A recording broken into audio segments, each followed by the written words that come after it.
السلام عليكم ورحمة الله وبركاته. ازيكم عاملين ايه؟ يا رب تكونوا بخير. النهاردة بقى هنعمل فيديو تفريز، حاجة مهمة جدا جدا جدا زي ما انتم شايفينها معايا في الفيديو. لان عملنا مع بعض فنجان قهوة. بس قبل ما نبدأ اي حاجة يا ريت نصلوا على الرسول عليه السلام، متنسونيش في الاشتراك واللايك والشير. وتعالوا مع بعض هنعمل اكبر كمية طماطم تفريز في الفريزر عشان خاطر رمضان. وانتوا عارفين ان الطماطم المرحلة الجاية هتبقى غالية جدا وهتغلى وهتبقى تعدي ال15 جنيه وال20 جنيه. فاحنا نلحق نجيب لنا كميه حلوه كده من الطماطم وتعالوا نفرزها. هنفرزها ازاي؟ بطريقه حلوه جدا ومش هتاخد مننا وقت خالص ولا مجهود. انا جبت في حدود ال10 كيلو طماطم وحطيتها في الحوض وغسلتها طبعا غسله جامده، وزي ما انتم شايفين معايا غسلتها جدا جدا جدا ونزلت منها الرمله ونضفتها كويس جدا وقطعتها. جبت حلتين كبار وهحطهم، احط الطماطم اللي انا قطعتها في الحلتين زي ما انتم شايفين، وهرفعهم على البوتاجاز وهسيبها بقى مع نفسها خالص لحد ما تبقى بصي تدبل خالص معايا مع النار تدبل. انا مش عايزاها تتسبك وانها تتقل معايا، لا انا عايزاها تدبل فقط لا غير. اول ما تدبل معايا وتبقى خلاص كلها دبلت كده، هنزلها من على البوتاجاز على طول.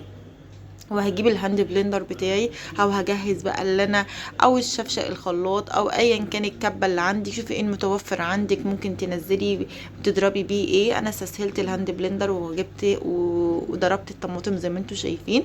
حاجه سهله جدا والله، كله بيعدي من علينا، وكل الحاجات دي بتوفر لنا وقت وبتوفر لنا مجهود وبتوفر لنا تفكير. يعني كل ما يبقى حاجتنا في الفريزر جاهزه على الاستعمال، كل ما يبقى عندنا وقت في الفطار بتاع رمضان، وان احنا ما نفضلش بقى ايه نايعين الهم. لا حاجتنا متفرزه وكمان مش غاليه. يعني دلوقتي الطماطم سعرها حلو جدا، لان انا ممكن اجيب طماطم يعني سعرها تحفه، يعني هيتضاعف سعرها الضعف 2 و3 يا جماعه قرب رمضان.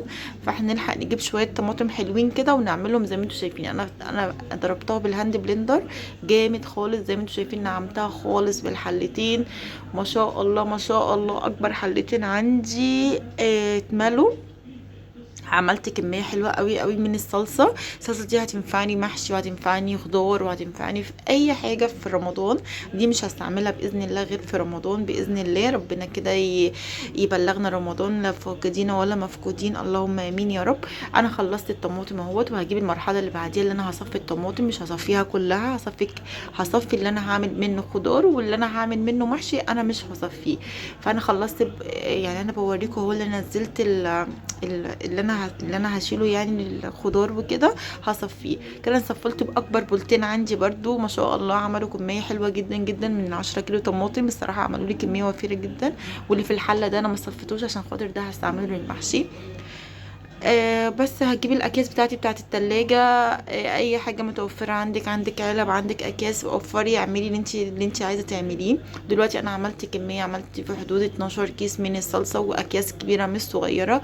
والكيس اللي انا بوريه لكم ده بتاع المحشي، وبقيه الاكياس اهوت. يا رب الفيديو يعجبكم، وما تنسونيش في اللايك والاشتراك والمتابعه الكامله مع اللايك. واشوفكم يا رب في فيديو جديد، وكل سنه وانتم طيبين، ورمضان كده يعود علينا بالخير والحب والمحبه. ما تنسونيش في اللايك والاشتراك والسبسكرايب للقناه.